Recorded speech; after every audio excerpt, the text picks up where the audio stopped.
Hello and welcome to the Three Towers podcast. I'm Chris Griffith. And I'm John Butler. Today we've got a really interesting program for you. Let's start off by talking about the new kid on the block.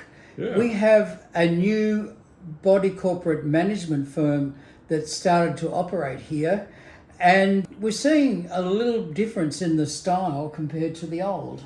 Yes, the new firm seems to be interested in what we're interested in and happy to talk to us.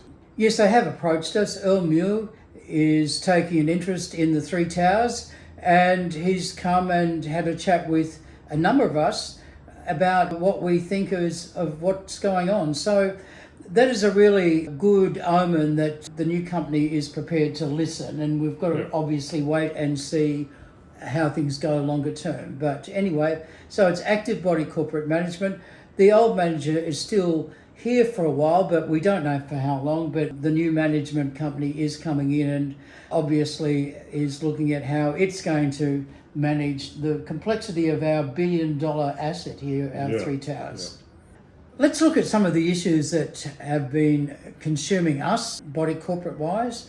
One is to do with voting anomalies. We had the annual general meeting in October, at the end of October, and of course we voted in a new committee. We voted on a series of motions, but there is kind of a few questions around some of the voting practices. John? Yeah, there's been some anomalies. There were a lot of pre-filled voting papers sent out to owners.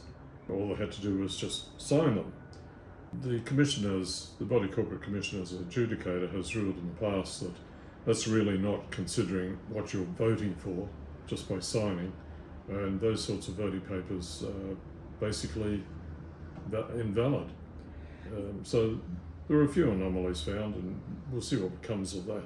We don't know the outcome of this, but we are complaining, if you like, officially around these sort of practices. Without talking about what's happened here, the idea of pre-filled votes is regarded as a bit of a no-no, because what happens is if you give someone a vote that's already filled out and just get them to sign it, is that fair or not? We think it's not fair, because basically what that person is voting is predetermined. That's right. The adjudicator has pointed out a couple of times that's just not on.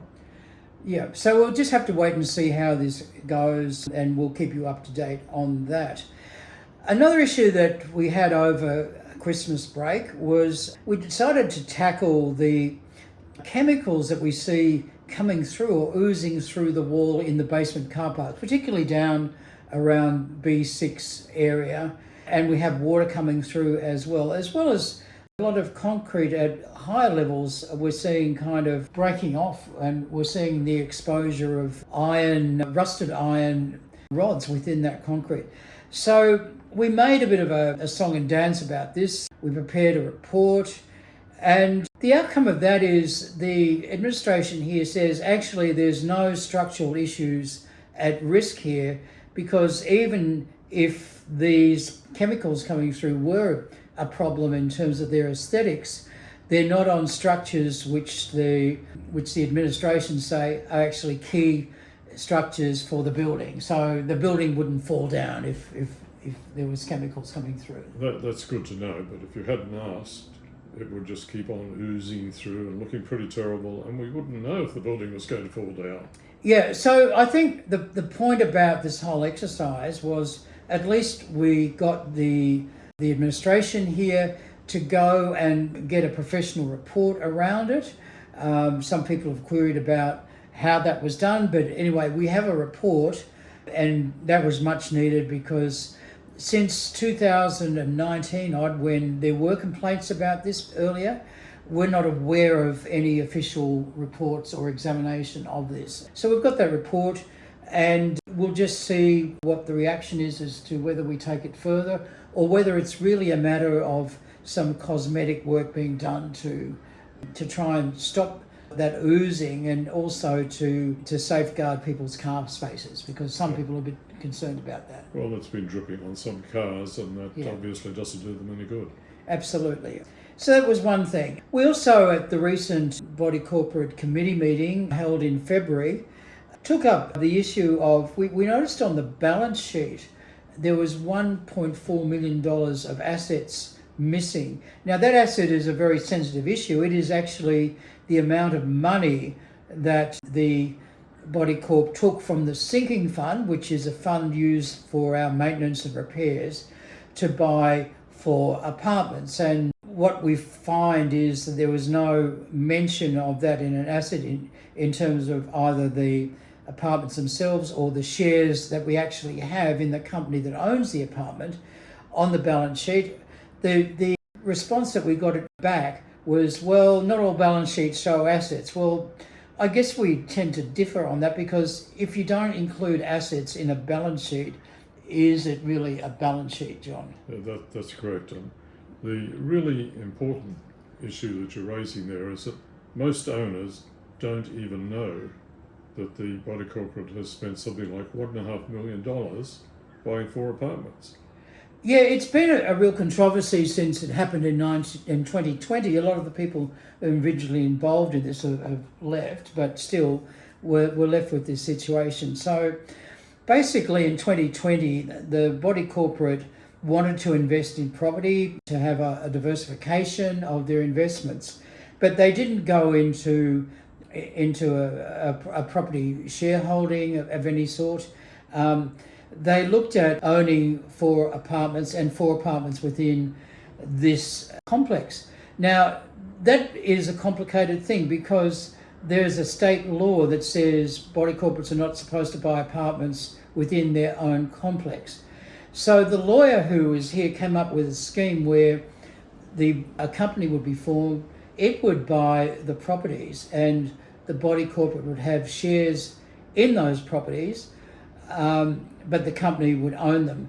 And it's a bit controversial, this, because normally you have a trust owning properties if you were going to do that. There may have been difficulty with that legislation, John, if it was a trust, because it mightn't be a really separate entity. Yes. And there's a difference with a company owning properties, because it doesn't get the same capital gains concessions, that 50% concession that you usually get after a year that a trust would or individuals would.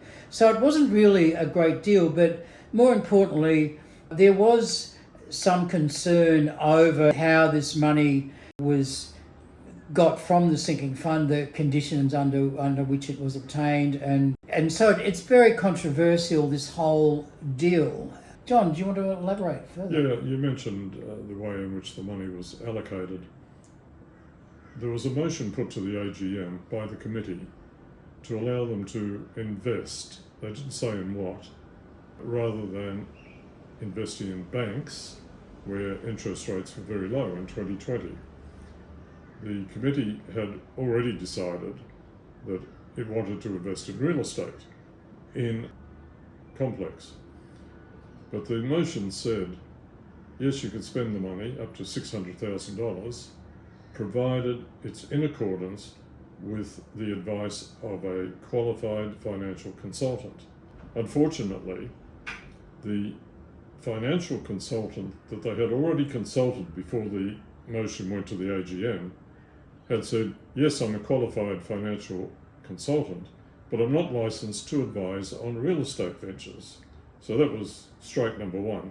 Strike number 2 was 9 times in his report he cautioned against real estate investment. Nonetheless, the committee went ahead, the solicitor prepared the necessary documents to establish a new company. The money was handed over from the sinking fund. One of the owners appealed to the Body Corporate Commissioner's office, and the short story is the adjudicator said, that's all unlawful, you need to get your money back. Yeah, so the adjudicator was pretty scathing. Here are some of the findings of what the adjudicator said. The resolutions of the Committee of the Body Corporate for Southport Central Residential, authorising the investment in shares and to enter into a subscription agreement with CTS 35751 Investments, were not valid. The Body Corporate for Southport Central Residential must, within a reasonable time, divest itself of its current shareholding and recover the funds invested in that company. That should be undertaken in an orderly manner so as to minimise any financial loss to the Body Corporate. The committee's decision-making appears to me to be evasive, unsubstantiated, and at times contradictory. Moreover, the committee failed to follow the financial advice it obtained. Funds were transferred to the company before the committee resolution to authorise the investment. There appears to have been a wholesale failure of even a basic level of appropriate and transparent decision-making and record-keeping over an extended period. There appears to be an extraordinary lack of records. There also appears to have been very little disclosure to owners as to what was being done. It appears over $53,000 was incurred in obtaining legal advice and creating the company. While this has apparently now been reimbursed by the company, the expense is obviously still met by the body corporate in practice because it will reduce any dividend returned to the body corporate from the investment. I am not satisfied the committee exercised the care, diligence, and skill a prudent person of business. I do not consider that the committee decisions complied with the statutory obligation on the body corporate to make prudent investment decisions. So you can see that this is a continuing festering sore, what's happened to this $1.4 million of money that is normally going to be spent on maintenance and repairs in our complex. And it's also a controversial because we don't have a sinking fund forecast which tells us what needs to be done as well in terms of maintenance. All we can do is assume that maintenance is ongoing, it's an ongoing cost, and we do also have the problem that the money was taken from the sinking fund to purchase these apartments on the basis that the return from the apartments would bolster up the sinking fund for future maintenance. But the money isn't going back to the sinking fund. No money is going back to the sinking fund from that real estate's investment. It's going to the admin fund. That's not the way it should happen. Yeah, so we're concerned about that. I mean, we've seen since this company was formed some very big expenses that it apparently pays, which worries us a little bit because the company, after it purchased those 4 apartments, has done virtually nothing. The apartments are rented out, but that's shown separately as a separate income and separate expenses. But the company itself that actually owns those 4 apartments has done nothing. And yet, John, we've seen $126,000 in legal fees and something like $154,000 in management fees. Now, we have asked the committee to explain what type of work was done to incur costs like that. We haven't really got an answer yet on that. No, we haven't. The questions were, if the apartments are being managed by a letting agent, what else is needed? Certainly not $154,000 worth of management by our committee. What did they do? We asked, who does what? Could we have copies of the agreement? One assumes that if you're going to provide $75,000 a year worth of services, you would have a contract with the company that you're going to service, or at least the company would have a contract with you. But there's no such body corporate record. We have money coming in, apparently, well, it's labelled as management services or administrative services. We can't understand what they would be for.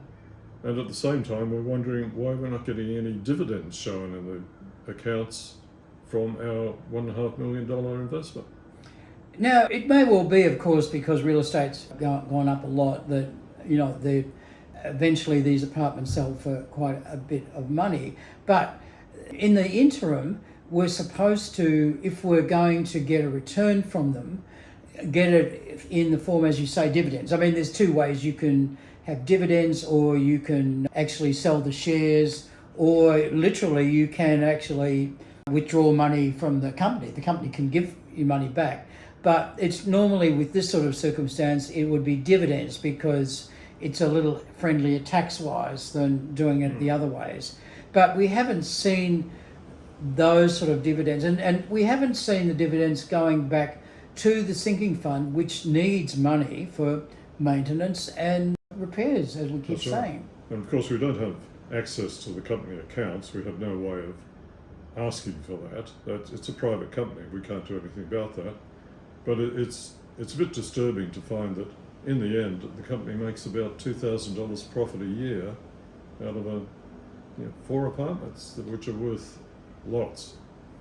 In other words, when you look at the annual accounts, when you take the profit and loss, you're left with each year in the last 4 years, a really, really small amount of money that wouldn't attract, for example, company tax much because it's only small. But every year you get that small amount as the final balance.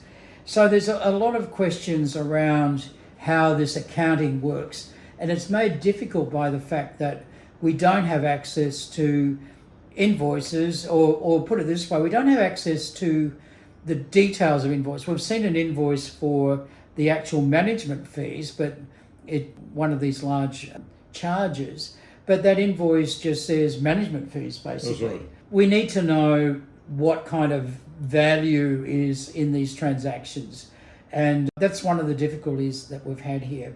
So that is, I guess, a bit of a wrap of the ongoing issues that, not about the acquiring apartments, which is a huge issue, but just how the money flows from the rental of those 4 apartments through the company back to the body corporate. And we've got some serious questions around those things. Now, you might be asking what has happened with this 4 apartments case. The adjudicator, as we mentioned, in 2022 came out with a very scathing report on what had happened. The lawyer for the body corporate, which all of us pay for, incidentally, We pay a lot of money for then said we're going to file an appeal. That was done at that time, and it took several months for all the actual filings to occur.